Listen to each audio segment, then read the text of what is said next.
Buenas noches, bienvenidos a su programa La Hoguera. En este episodio tendremos situaciones y acciones, momentos en la vida cotidiana que salen fuera de lo común, cosas extrañas, cosas que no van dentro de lo común en el día a día de un ser humano. Tendremos visiones fantasmales, tendremos seres poco describibles y mucha tensión y emoción. Todo esto con un toque paranormal.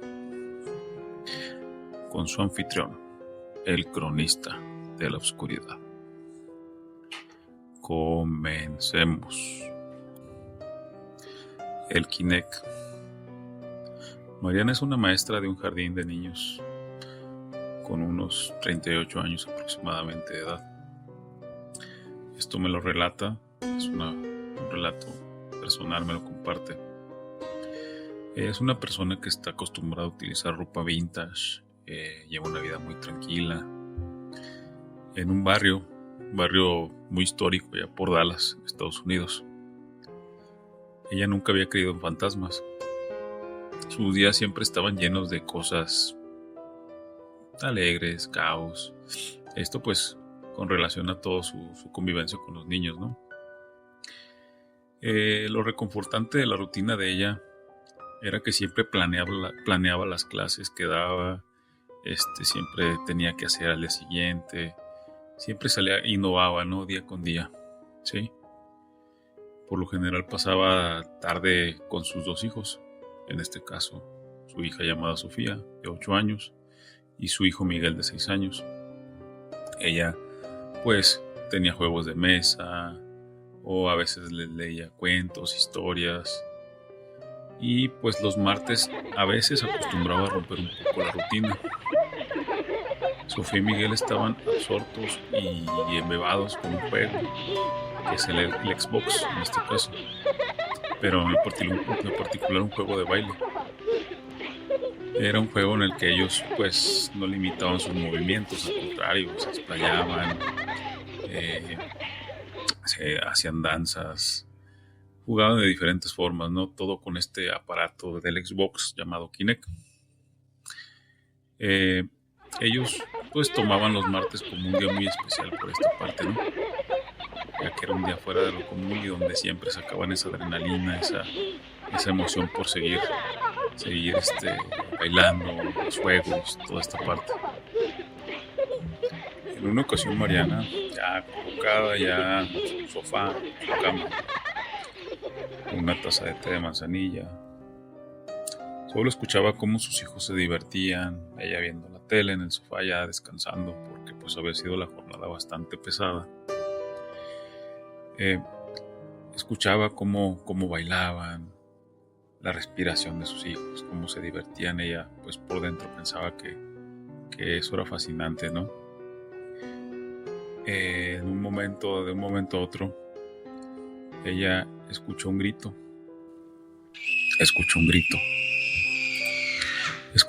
de Sofía,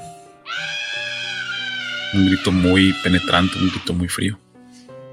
Ella corre a la sala y llega junto con Miguel y Sofía y les pregunta qué sucede, a lo que ellos con voz temblorosa y casi sin poder hablar comentan que vieron una silueta alta y delgada, una figura sombría, imposiblemente muy alargada, o sea, algo que no se podía ver, que no era normal, que este juego lo había detectado detrás de ellos.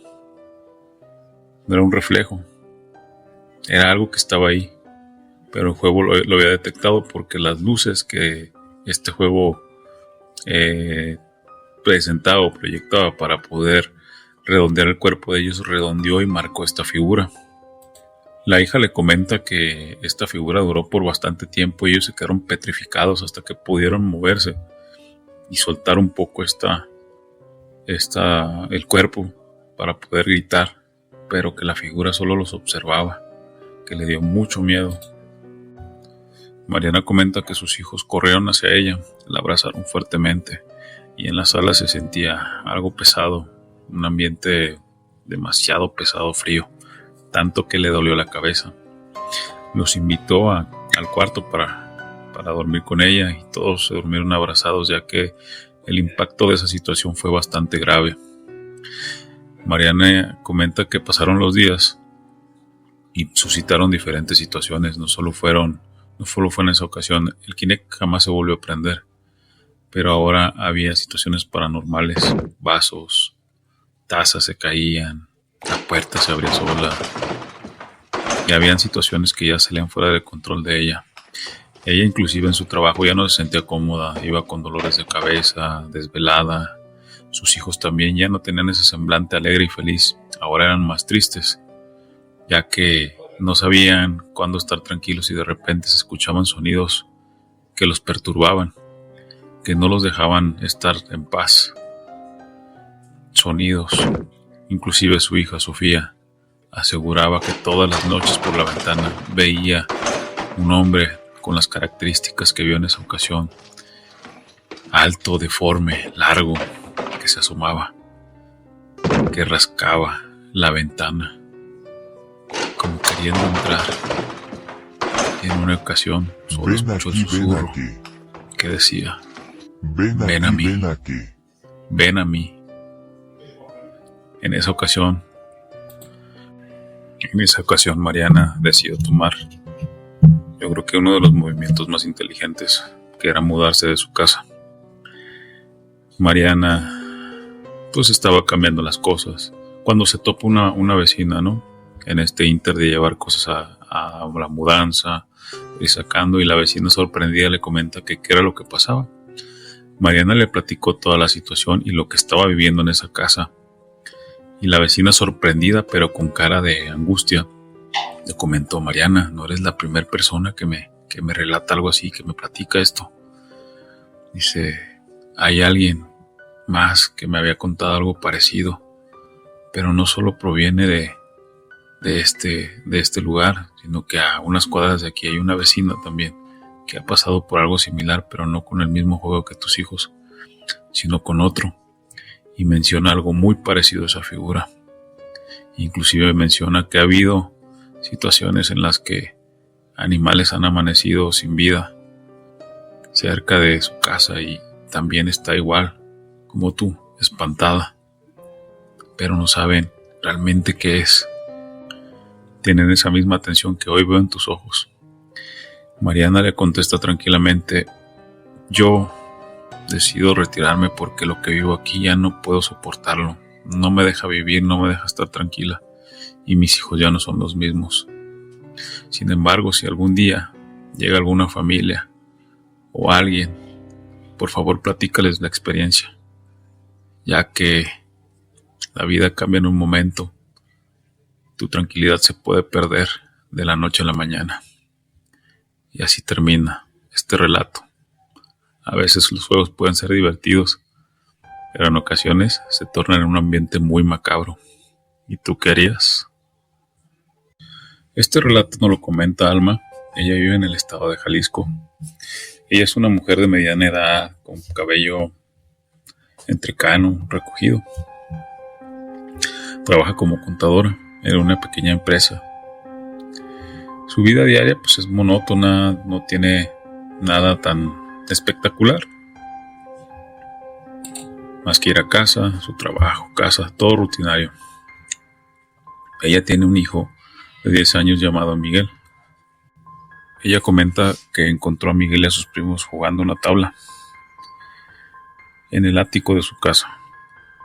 Cuando se acerca se dio cuenta que era la tabla Ouija.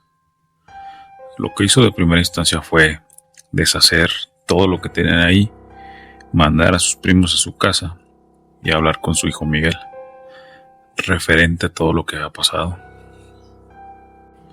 Ella comenta que al momento de platicar con Miguel y saber qué es lo que pasó, él dice que jugando con esa tabla para invocar en juegos a su abuela, lograron contactar con un ser que desde el principio parecía amigable, respondía a todas sus preguntas, pero conforme fue pasando el tiempo, él empezó a hacer las preguntas y cada vez se tornaban más siniestras, incomprensibles.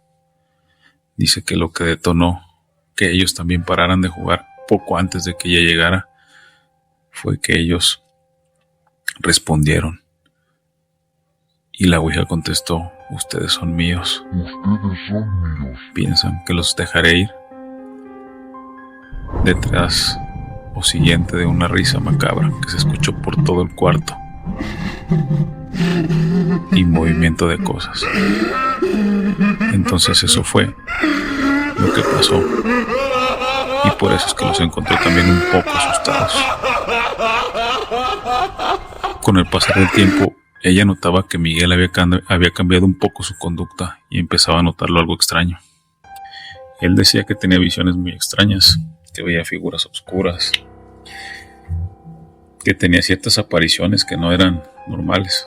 Alma comenta que las apariciones y los acontecimientos paranormales empezaban a ser más fuertes. Una en particular, una figura de un cuadro de Jesús, pero con los rasgos muy cambiados, muy demoníacos. Ya no era aquella figura de Jesús que todos conocemos. Sus ojos habían cambiado. Sus rasgos faciales no eran los mismos. De ser una figura que te impregnaba cierto misticismo y cierta tranquilidad al verla, se habían transformado en una figura que te daba miedo voltear a verla porque sentías que te seguía con la mirada. Alma buscó ayuda desesperadamente con un psiquiatra que evaluó a Miguel para descartar cualquier trastorno, cualquier tipo de situaciones. Alma ya no sabía qué hacer. Recurrió a oraciones, rituales religiosos, inclusive lo llevó con un padre. El sacerdote comentaba que él hacía todo lo posible para que Miguel estuviera bien, ya que los rasgos de Miguel también habían cambiado bastante. Se había vuelto más violento, consumía sustancias que no deberían de ser. Alma hasta el momento comenta que sigue librando esa batalla en compañía del padre, quien lo apoya. Dice que sigue sufriendo algunos ataques de cosas que ya no puede percibir ni puede ver. Dice que el padre está a punto de llevar a Miguel a un exorcismo, están en ese proceso, pero aún no se ha llegado al momento. Y Alma me comenta que, por favor, como una advertencia, cuiden mucho a sus hijos, estén atentos de lo que hacen y nunca dejen por nada del mundo que jueguen este juego maldito, la Ouija, ya que a veces hay seres que no conocemos que pueden estar dentro de esos juegos. ¿Y tú? ¿Qué harías con esa situación? El profesor. Luis es un profesor de aproximadamente 40 años, quien nos platica su historia. Nos comenta que él vive en el estado de Jalisco y en una de las ocasiones tuvo que mudarse de casa, ya que el lugar donde él vivía pues se lo estaban pidiendo y tenía que buscar un lugar igual de cerca para poder ir a su trabajo sin que le complicara el día. Sí, todo esto fue en San Miguel de Allende. La casa que Luis encuentra es una casa pues en semiconstrucción pero habitable. No es la casa muy pues una casa lujosa, es una casa algo sencilla, ¿sí? En las afueras de este lugar. Él comenta que esta casa pues le encontró a un buen precio. Muchos de los lugareños le comentaron que pues era una casa que era de confianza en este caso, ¿no? Que no había ningún problema. Pero uno de los personas le hizo un comentario, una especie de susurro, como queriendo y no. Les dijo: nada más un comentario, señor. Dice: pues hay algunas historias por ahí de algún niño que en alguna ocasión se encontró desvivido, pero nada más. Dice, de lo demás todo muy bien. Luis, pues la verdad, pues, no le tomó tanta importancia. Era una persona escéptica, letrada, pues en este caso, pues él estaba enfocado más que nada en sacar su trabajo y lo que tenía de pendientes. Él comenta que sus noches iniciales fueron sencillas, tranquilas, pero que conforme fue pasando el tiempo, empezó a escuchar susurros muy pequeños. Entre más pasaba el tiempo de ser susurros, empezó a escuchar llantos, el llanto como de un bebé.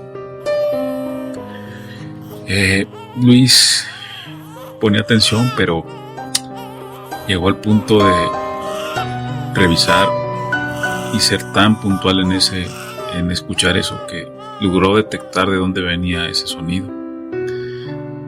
Y el llanto venía de la azotea. Él pensaba que podía ser a lo mejor algún animal, un gato quizás, que por a veces hacen sonidos muy similares pues a los niños, ¿no? Hasta que una noche ya estaba harto, se subió, escaló por la escalera, valga la redundancia, y lo que encontró lo sacó mucho de sus casillas. Fue un ave grande, gigante, no del tamaño de una proporción normal. Era un guajolote, lo describe, con un tamaño que desafiaba la lógica. Él comenta que era enorme, la ave más enorme inclusive que él haya visto, hablo de más de 2 metros. Dice que el aleteo de esa ave fue tan imponente que hizo que muchas de las hojas que estaban en el patio se levantaran, y esto pues lo dejó perplejo, esto lo dejó impactado y lo dejó con mucho miedo. Él comenta que después de que esta ave se fue, empezaron a pasar otras cosas. Le aventaban piedras, que golpeaban su ventana, inclusive en una ocasión lo golpearon a él. Algunas ocasiones más adelante sintió intentos por querer abrir su puerta, sus ventanas, movimientos que no eran normales en esa casa. En una ocasión relata que se asomó por la ventana y no vio nada. Sin embargo, con su celular tomó una foto desde su puerta, y la foto reveló algo que lo aterró aún más: la figura de un niño que se asomaba, un niño que no tenía todo su rostro completo, tenía la mitad completa y la otra mitad la tenía desfigurada, inclusive con los huesos de fuera.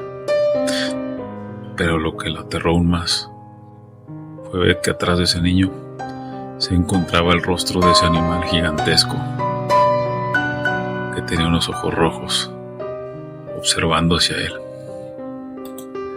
Esto no dejó dormir a Luis y se convenció de que la casa donde estaba no era normal, era una casa embrujada. Las situaciones, los sueños, los pensamientos que le llegaban ya no lo dejaban estar tranquilo. Y recordó aquel comentario de aquel habitante, donde hablaba de un niño que había muerto. Luis sospechó que había algo ligado entre ese niño y esa figura espectral, ese ser que no tenía que estar ahí. Un día, al regresar a su hogar, Luis encontró las puertas de su casa abiertas de par en par. Esto pues le causó mucho temor. Entró muy despacio. Comenta que en el suelo, junto a su cama, había un pequeño muñeco de trapo que había sido hecho de trozos de tela muy vieja, inclusive con manchas de un líquido vital. Formaba una figura infantil. Decía que en el centro de ese muñeco había huesos y otro tipo de materiales de seres vivientes. Esto colmó la paciencia de Luis. Decidió tomar sus cosas y retirarse. Y él comenta que jamás volvió a pisar ese lugar, ya que hasta la fecha tiene pesadillas por esos hallazgos que tuvo y esas situaciones. Y tú querías, si vieras un ser de esas dimensiones, casi 2 metros, feroz, queriéndote atacar. Y con esto, queridos oyentes, terminamos el capítulo de hoy. Espero les haya gustado. Si tienen alguna historia o tienen algún relato que quieren que yo cuente o narre, por favor déjenlo en la caja de comentarios. Se los agradecería. Si las historias les gustaron, también por favor denle like y suscríbanse. Esto es para que llegue a más personas y podamos hacer mucho mejor este proyecto. Va empezando. Por el momento es todo. Les deseo un excelente día.